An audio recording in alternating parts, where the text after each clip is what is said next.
Arizona Territory, November 17th, 1881. Let me tell you who I was, not to excuse myself, not to ask for your sympathy, but because the story doesn't make sense without the man who stumbled into it, and you need to understand him clearly, his shape, his damage, the particular architecture of his emptiness. I was not a good man, but I was not a bad one either.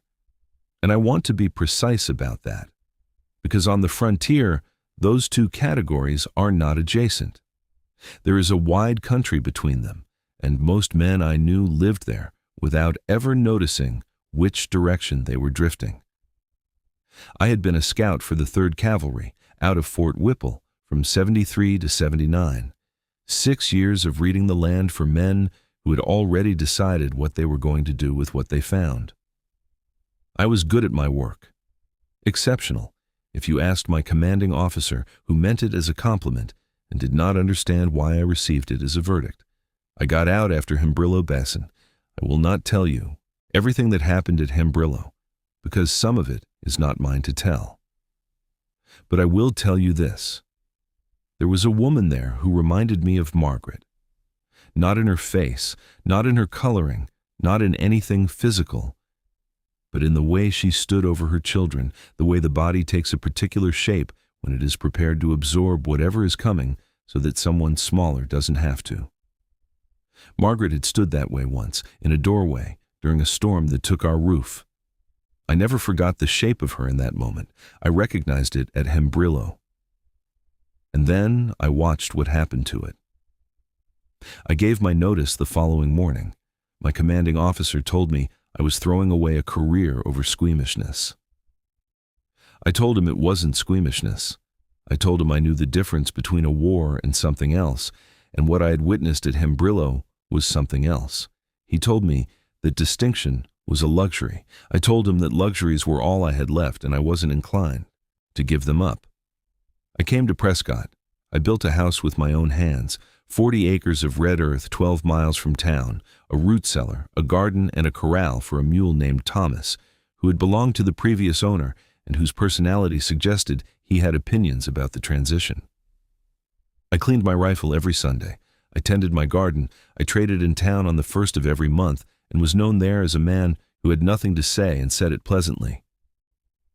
I was 33 years old, and I was already a kind of ghost. What I had mistaken for peace was the absence of feeling. What I had mistaken for wisdom was the refusal to want. And the refusal to want is the slowest kind of dying there is. It doesn't announce itself. It doesn't hurt. It simply proceeds, day by careful day, until one morning you wake and realize you have made yourself as empty as the country around you and called it survival. I had gotten very good at reading the land. I had lost the ability to read people entirely. That was who I was on the night of November 17th, 1881, when the coyotes went silent and I went to the window and saw her.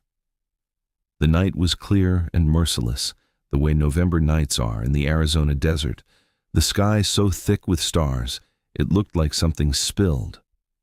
The moon was 3/4 full and threw hard blue shadows across the yard.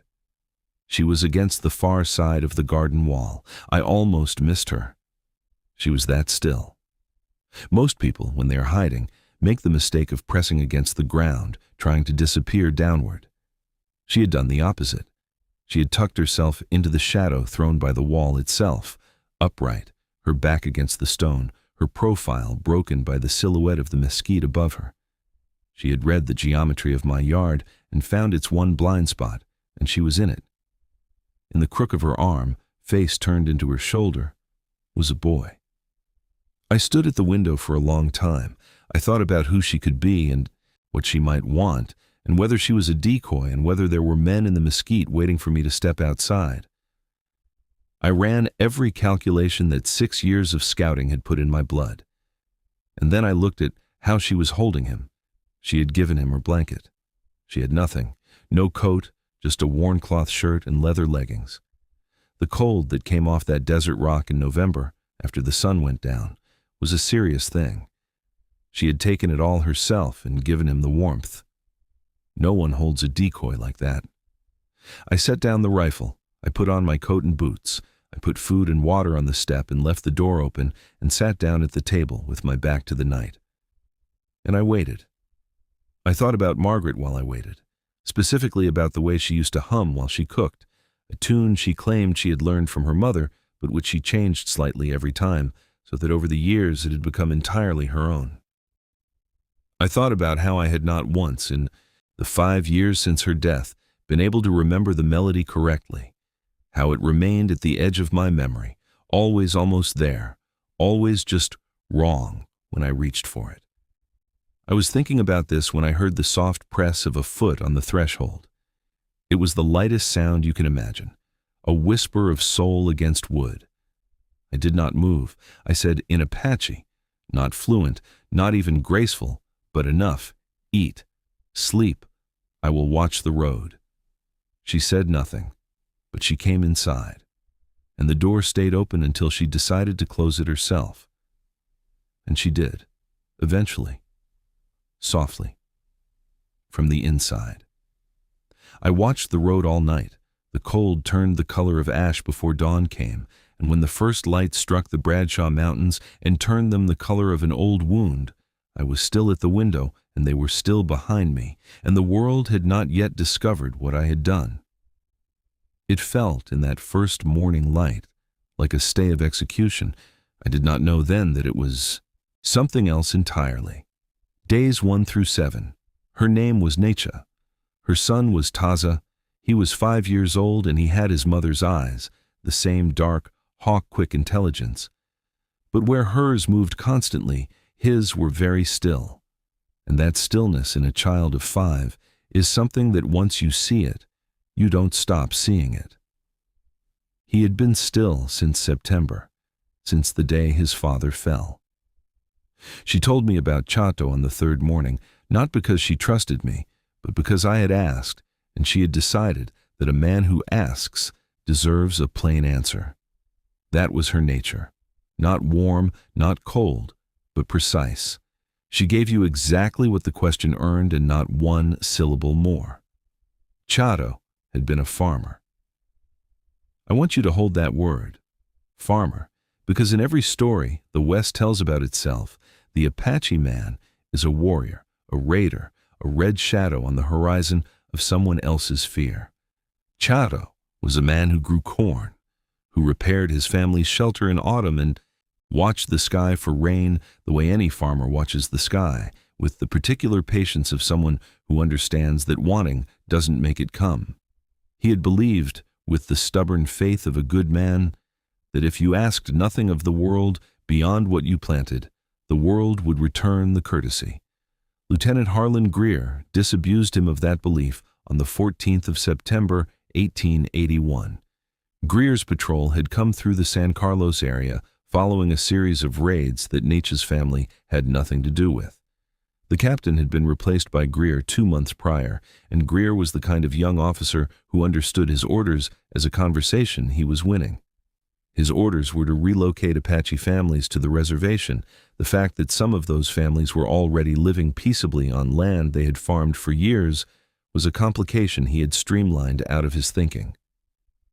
When the soldiers rode into the camp, Chato ran. Not toward them, not in aggression, away. Because Necha had told him to, had told him the month before, with the urgency of a woman who had heard enough stories. If soldiers come, you run. Because the ones who stand still become examples. Greer shot him in the back at 30 yards, and Taza, standing at the edge of the cornfield with his fist wrapped around a stalk, watched his father fall the way you watch a tree fall. The slow, terrible tipping, the moment when falling becomes irreversible. And he made no sound at all. He did not speak for 6 days after that. When he finally spoke, the first word he said was his father's name. Not father, not a title. The name itself, Chato, said in a voice so small and so absolute that Necha told me she had to leave the shelter so her son would not see her break. I thought about my own son then, the one with no name, the one I buried at 3 days old, the one I sometimes still reached for in the dark of the morning before I remembered, I thought about what it costs a child to learn before he is old enough to carry it, that the people who are supposed to stay do not always stay. I did not say any of this to Nietzsche. It was not the moment for it, but I thought it, and thinking it changed the quality of how I looked at Taza. I watched him more carefully after that. And what I saw was this. He was building himself, deliberately, consciously, with the focused intention of a craftsman. Every day he watched his mother, and he catalogued what she did, how she moved, how she listened, how she assessed a space before she entered it, how she never startled and never froze and never let her fear become a sound. He was 5 years old, and he was already studying the architecture of her courage because he understood, in the way that children understand things before they have words for them, that she was all he had now, and he needed to become someone worthy of standing beside her. There was an afternoon, the 5th day, I think, when I came in from the yard to find Taza crouching by the window the way I had crouched the night I saw his mother. He was watching Thomas through the glass, tracking the mule's movement around the corral, his small face absolutely serious. I asked him what he was doing. He said in Apache, learning his pattern, so I know when he changes, 5 years old. I looked at Nietzsche. She was watching me watch her son. She said nothing. But the corners of her eyes changed, and I understood that this was the closest she came to pride.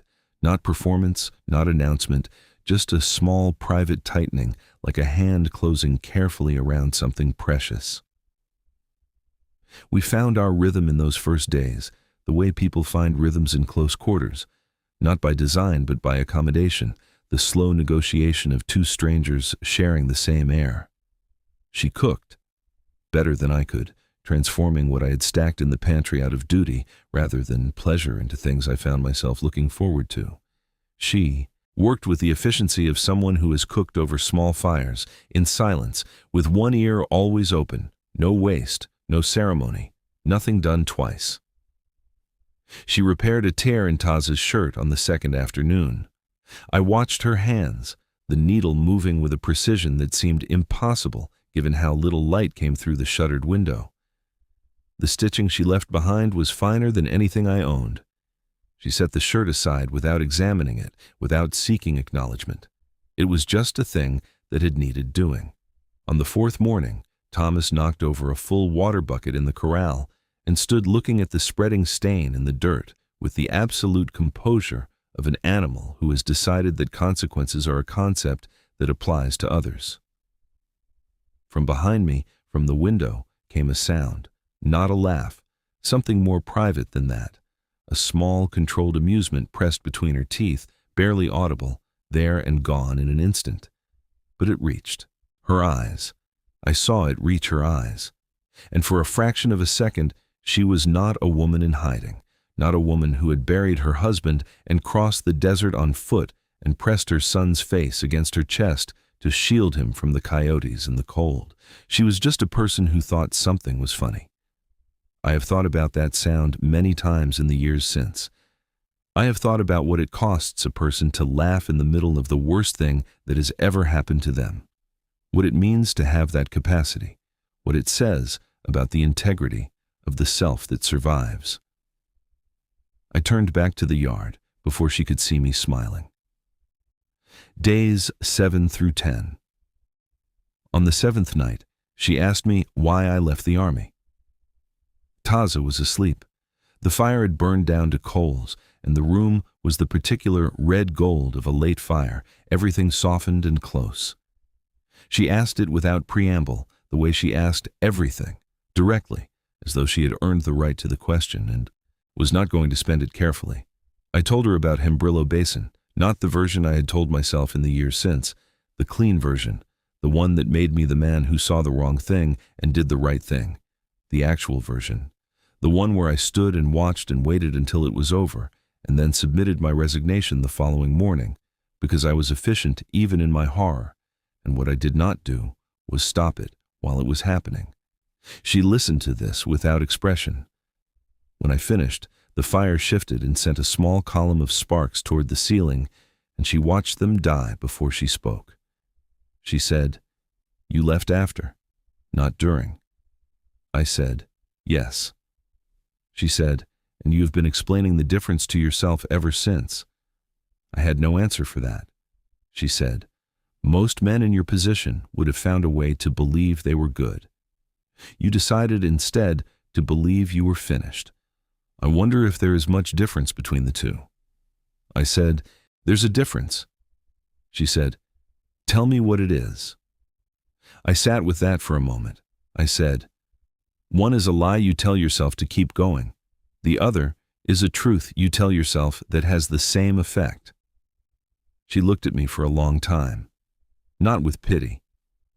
I want to be clear about that, because what Nietzsche felt for the weakness of others was not pity, it was assessment. She was deciding what to do with this information, whether it changed her calculation. She said, "My husband believed he was a good man. He was right, and it did not help him." I said, "No." She said, "So goodness is not the thing." I said, "I don't know what the thing is." She said, "Choosing, that is the only thing, not who you are, what you do when the moment arrives." I thought about that for a long time afterward. I'm still thinking about it. On the 9th day, Taza spoke to me, not in response to a question, not as a courtesy. He found me at the table after breakfast, when Nietzsche was in the cellar checking the supply inventory, and he stood in front of me with his hands at his sides and his face wearing that preternatural stillness, and he said, in Apache, clearly, looking at me directly, "My mother says you were a tracker." I said, "Yes." He said, "Did you track my people?" I will not tell you that I was prepared for that question. I was not. I had been careful, in those 9 days, to remain useful and unobtrusive, and to give Nietzsche no reason to reassess her provisional trust. But this was different. This was a 5-year-old boy asking me a question that had a true answer, and the true answer was something I had been carrying like a stone since I left the army. I said, "Yes." He said nothing. He looked at me with those still, dark eyes. I said, "I'm not proud of it." He considered this for a moment with the gravity of someone 3 times his age. Then he said, "My mother says that not being proud of a thing is not the same as undoing it." I said, "She's right." He said, "She usually is." And he walked back to the window to resume watching Thomas. I sat at that table for a long time afterward, with the weight of a 5-year-old's precision sitting on my chest, and I thought, this is the most honest conversation I have had in years. Days 10 through 13. Greer came on the 11th morning. I saw the dust first, the way you always see trouble first on the open desert, not the thing itself, but its effect on everything around it. 6 horses at a patrol pace, moving south along the Prescott track, and the formation reading military in its bones. I had 5 minutes. I said to Nietzsche, "Cellar. Now." She was already moving. She picked up Taza, not in the way you pick up a frightened child, pulling him against you, but smoothly, efficiently, his weight distributed across her hip the way she always carried him, like something she had done 10,000 times and would do 10,000 more. She said one word to him, very low. I didn't catch it. He put his face against her neck and was still. I closed the cellar and went back inside and sat at the table and poured 2 cups of coffee. Because a man who has been up since dawn is a man with a cup of coffee. Because normalcy is its own camouflage. 3 riders stopped at the gate. I went to meet them. Greer was younger than I had expected. He was 29, I learned later. But he looked younger than that, fair-featured and sharp, with the upright posture of someone who had been told since boyhood that how you hold yourself tells people who you are. He held himself very straight. He introduced himself and asked with professional courtesy whether I had seen any Apache moving through the area. I said I hadn't. He looked at my face while I said it. I held his gaze without effort, because the thing about telling the truth in the body, keeping the weight even, keeping the breath steady, is that you learn it by practice, and I had practiced it for 6 years in situations where the alternative was a knife in the dark. He looked at the yard, at the house, at Thomas, who had materialized at the corral fence and was observing the horses with professional disdain. He said, "Cord." "Third Cavalry, out of Whipple." I said, "Was." He said, "A scout would know what to look for." I said, "Yes." He said, "Apache woman and a boy. She's listed as hostile. They're supposed to be on the reservation at San Carlos." I said, "That's quite a ways south of here." He said, "Which is why we're looking." He was smart. That was the thing about Greer that Nietzsche had not been able to fully convey from the stories she'd told, how smart he was, how the intelligence worked inside the certainty, how the two of them together made something more dangerous than either alone.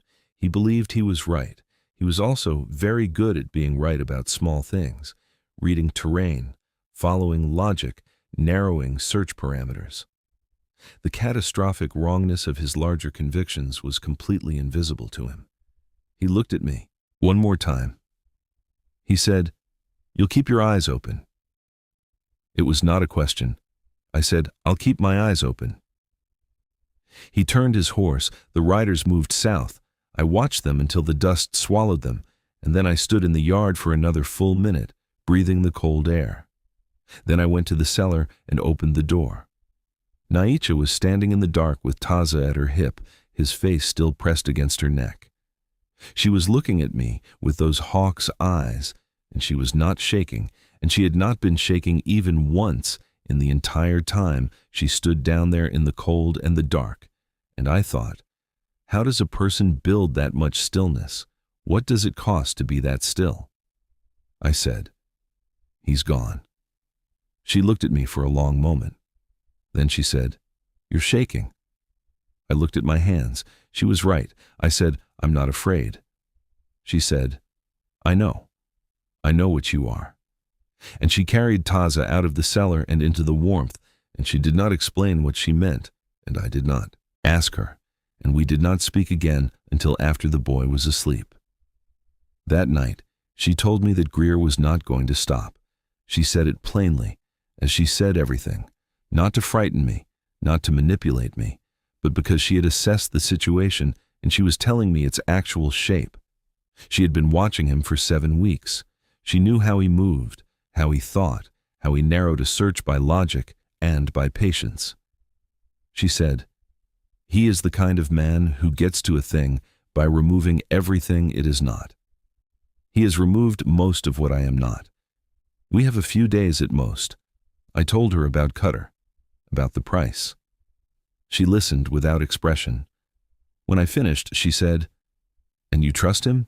I said, "I trust the money, not him." She said, "How long does the money buy?" I said, "A week, maybe 10 days if the patrol moves south." She was quiet for a moment. She had Taza in her lap, asleep finally, his head against her collarbone. And she was looking at the fire with the particular stillness she wore when she was making calculations. She said, "I have been thinking about the Verde River, the Yavapai to the north, people who know my family." I said, 60 miles, in winter, with him." She looked at me. The look was not sharp, not reproachful, but it was precise. She said, "I am aware of the miles." I said, "I know you are. I'm saying I'll come with you." The fire moved between us. She said, "That is not what I'm asking you to do." I said, "I know, but it's what I'm offering."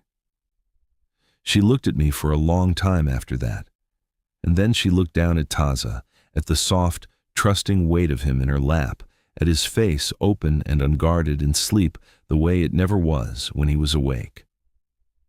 She pressed her lips against the top of his head, a gesture so private that I felt I was seeing something I had not been shown, something offered without knowing it was being offered. She said very quietly, still looking at her son, "He asked me about you. The night after the soldiers came." I said, "What did he ask?" She said, "He asked if you were going to stay." I said, "What did you tell him?" She looked up at me. She said, "I told him I didn't know yet." The 14th night. On the 13th day, a rider coming in from the east told me Greer's patrol had been spotted 6 miles out, moving on a grid. He was not searching anymore. He was closing. We had 2 days, perhaps less. I spent the 13th day preparing without telling her what I was preparing, because some things are better done than announced. I packed food for 8 days of travel. Tight, dense, no bulk. I waterproofed it with the grease I kept for leather.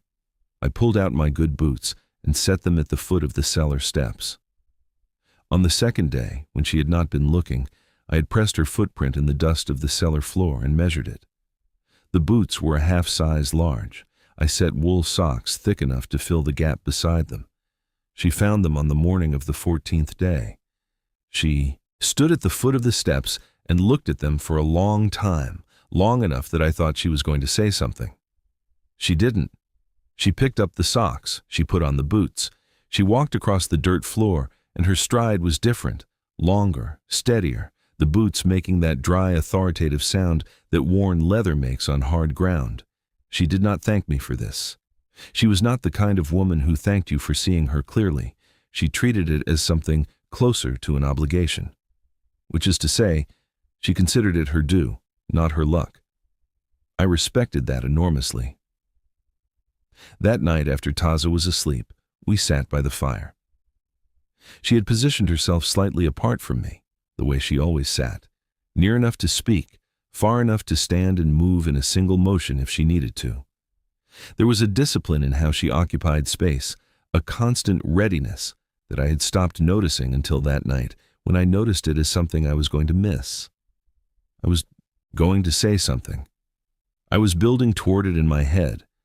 The practical speech, the route north, the timing, the resources, the speech of a man who doesn't know how to say the real thing, so he says the logistical thing instead. She spoke first. She said, "I have been watching you." I said, "I know." She said, "Not the way you think, not to decide if you're safe." I decided that in the first week. I said nothing. She said, "I have been watching you because I wanted to understand what kind of man you are when you're not being tested, what you do with the ordinary hours, how you treat a thing that belongs to you and a thing that doesn't, whether you are different alone than you are in company." She paused. The fire shifted. She said, "I have watched you with Taza." And something in her voice changed on those last 3 words, dropped half a note, became something more careful, more deliberate, the way a voice changes when it arrives at the thing it has been walking toward all along. She said, "He doesn't give his attention to people easily, not since September. He gives it to his tracks and his patterns, to the window, to the things that tell him what is coming. But he gives it to you. He has given it to you since the morning he asked you the question about tracking." I said, "He asked it to hold me accountable." She said, "Yes. And then you answered it honestly, and he decided you were worth watching." A child that age cannot be deceived. He has already learned how to look through the surface of a person to find what's real. His father taught him some of it. September taught him the rest. She looked at the fire. Then she said, "I will not go back." The words dropped into the room like stones into still water. She said, "My boy will not grow up behind wire. He will not grow up as something to be managed and relocated and stripped of language and told to be grateful for the stripping." I would walk us both into the desert before I would permit that. She was not speaking to me anymore. She was saying aloud the thing she had been carrying, the absolute, bedrock, irrevocable truth at the center of everything she was, not anger, certainty. Then she looked at me, and she said it. She said, "I want you to give him a brother, and I want you to stay." The fire was very small now. The room had gone to shadow around its edges, and the light between us was orange and unsteady, and I could hear the wind coming off the mountains and the faint, far-off song of a coyote somewhere north of the arroyos. She said, "I am not asking you from desperation. I need you to hear that. I have survived 7 weeks without you, and I will survive the next 7 and the 7 after that. That is not the question." She said, "The question is what we could build, what Taza could become, with a man beside him who answers questions honestly and watches the world carefully and chose, when the moment arrived, to be the thing the moment required. She said, "A child learns from what surrounds him. I can give him everything I know, but there are things I cannot give him that you can. And there are things you cannot give yourself that I can. That is not weakness in either of us. That is simply what two people are when they are honest about what they carry." She held my gaze. She had her mother's eyes. I had learned this from Taza, who had said once on the 8th morning she has her mother's eyes in the tone of someone reporting a fact he found important. And those eyes did not waver, did not perform, did not ask for anything except an honest answer. She said, "This is a choice. I am making it. The question is whether you will make it too." And she stopped talking, and the fire burned, and the coyote's song ended, and Taza's small chest rose and fell between us in the particular rhythm of a child who has learned to sleep deeply. And in the silence of that room, in the orange, unsteady light, I sat with the most serious question I had ever been asked. Before dawn, I told her I needed until morning. She said nothing to this. She lay down beside her son, closed her eyes, and was asleep within minutes.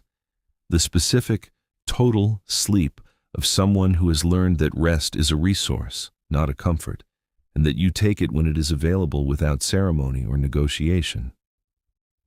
I sat by the dying fire. I want to tell you what happened in those hours, not because the decision was difficult. It wasn't, as it turned out, not in the way I had always imagined the great choices of one's life would be difficult. It was not a weighing of options. It was more like an uncovering, like pressing your hand against a cold window and discovering the shape of what's on the other side has been there all along. I thought about the life I had on those 40 acres. I thought about it honestly, which was something I had been avoiding for 3 years.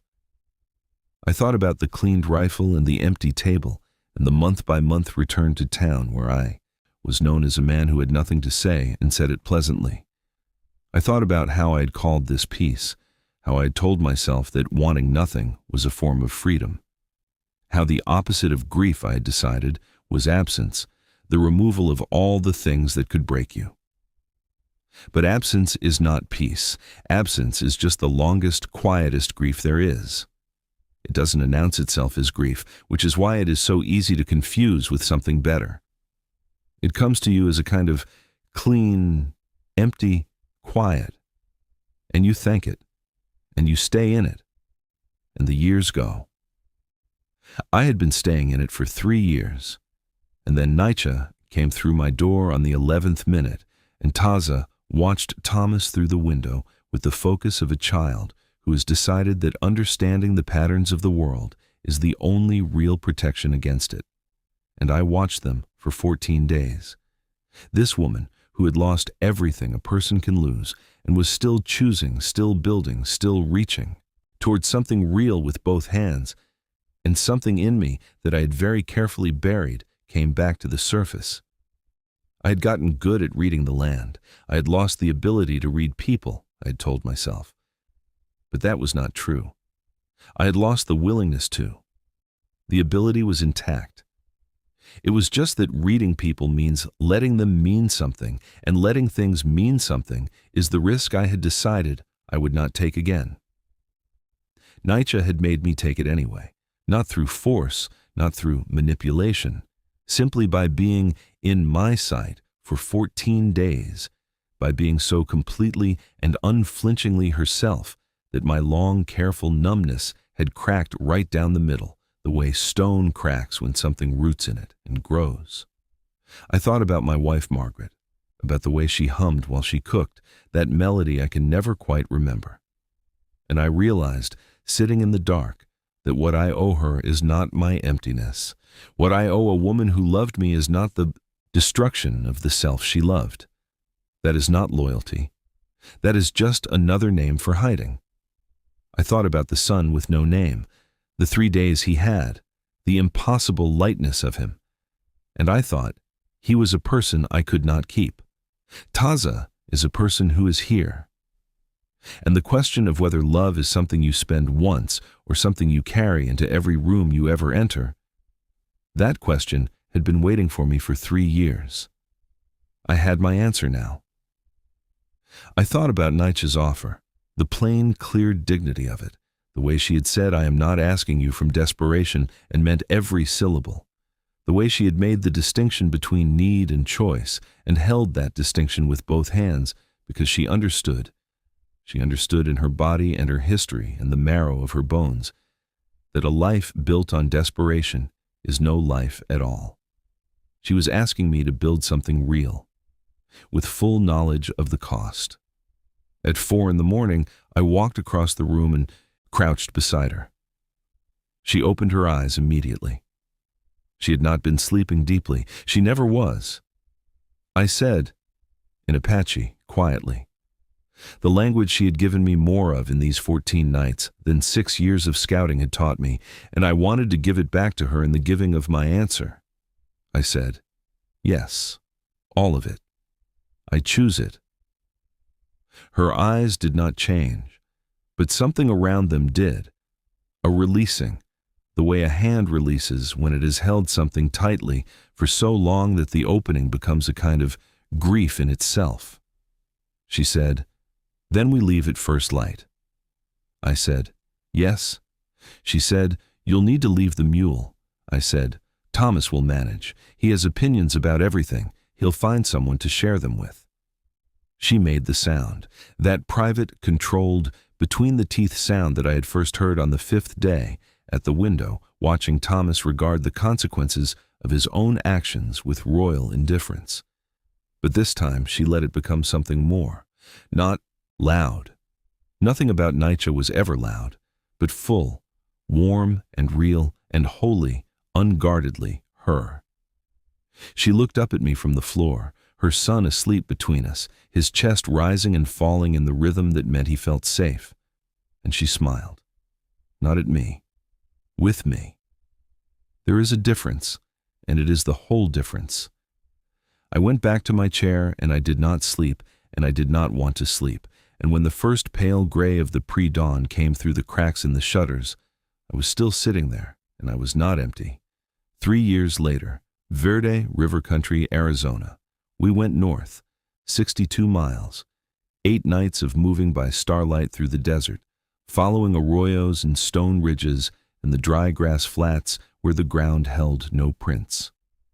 I had spent 6 years learning to leave no story in the land. I used that knowledge now, for the first time, in the service of something I was not ashamed of. Taza walked most of it himself.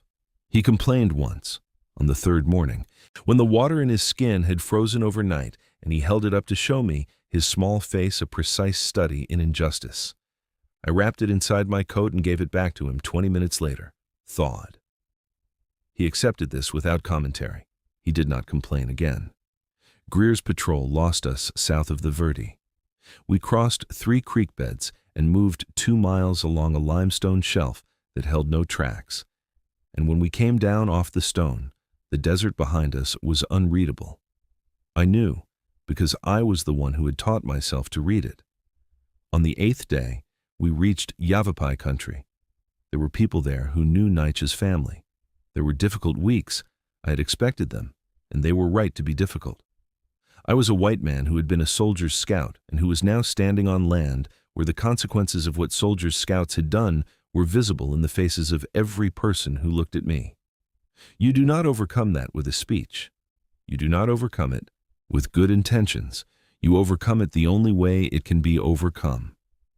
With time and with choices and with the willingness to make the 10,000 small gestures that cannot be faked and cannot be rushed and cannot be anything other than what they actually are. I made them.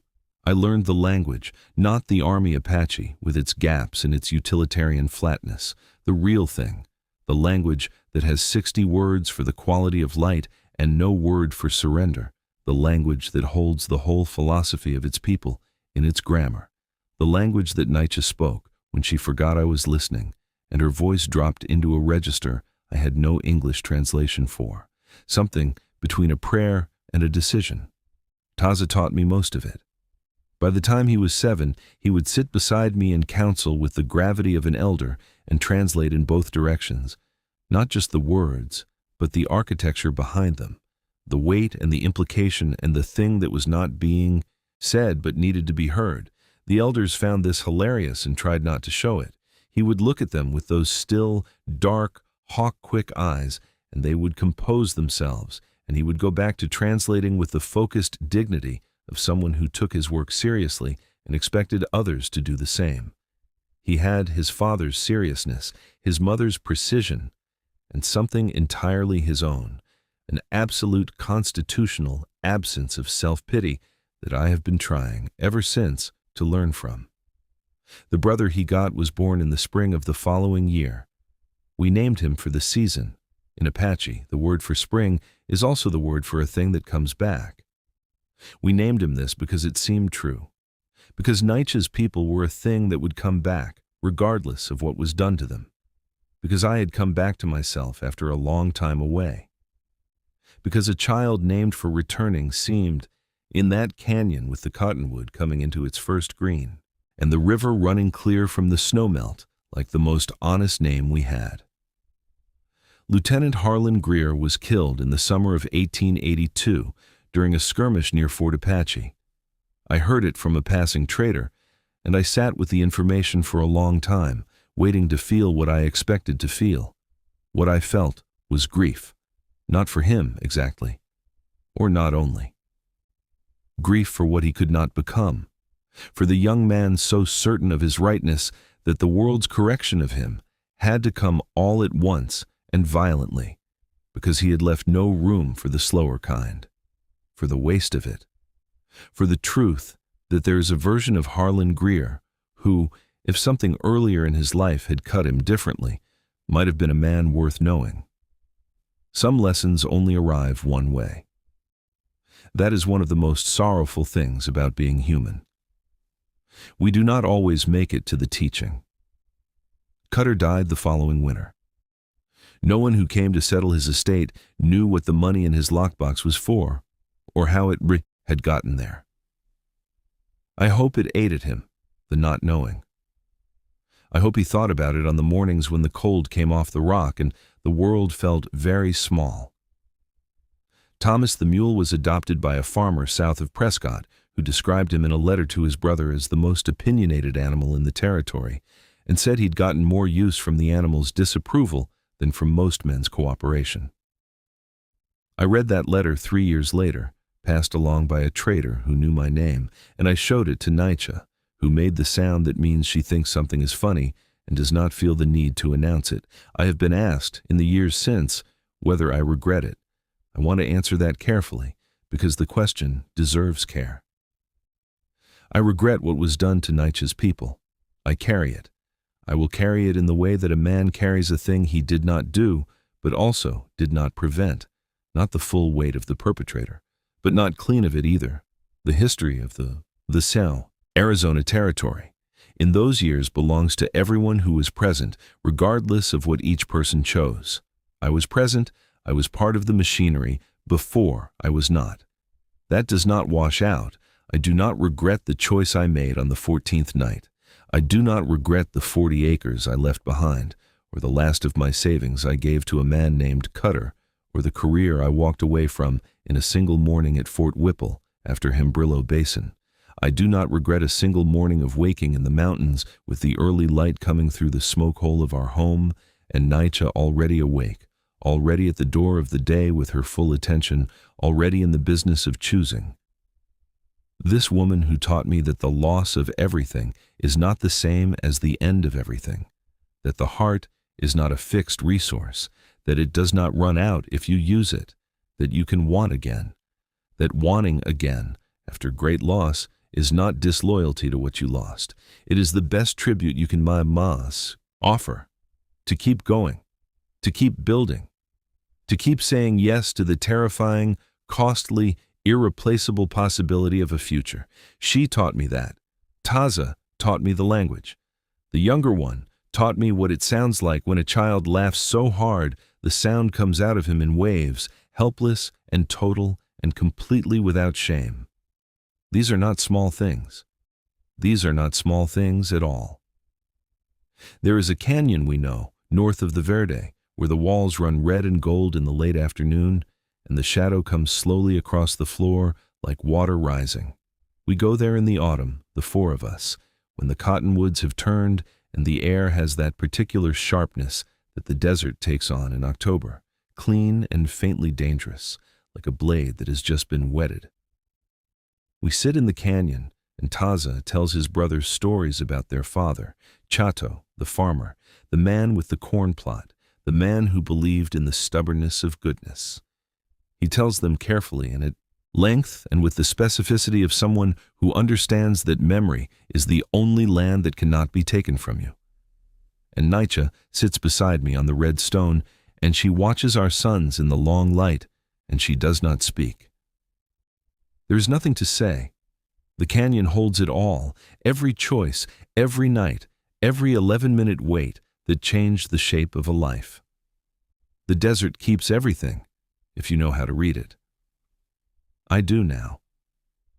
I learned from a woman who stood against a garden wall in the November dark with her son against her chest and her boots worn through and every reason in the world to stop, and who kept going and kept choosing, and who looked at a broken, empty man across a dying fire and said, "Come forward, build something, stay." I have been staying ever since. If something in this story found you, if Nietzsche's 3 words by the fire, or the boy who tracked the mule from the window, or the 11 minutes, or the canyon in autumn found something in you that you weren't expecting to find, then tell me. Put it in the comments. I read every one. There are hundreds of stories like this one buried in the history of the American West. Not myths, not legends. Quiet, true, devastating, human stories that the history books filed under other and moved on from. I am not moving on. Every week, a new one. Subscribe if you want to be there when they arrive. And if you have been here a while, if you have been riding with this channel through the dust and the dark, then you already know what this is. And I thank you. In the only way that means anything on this channel. By telling it straight. I'll see you at the next one.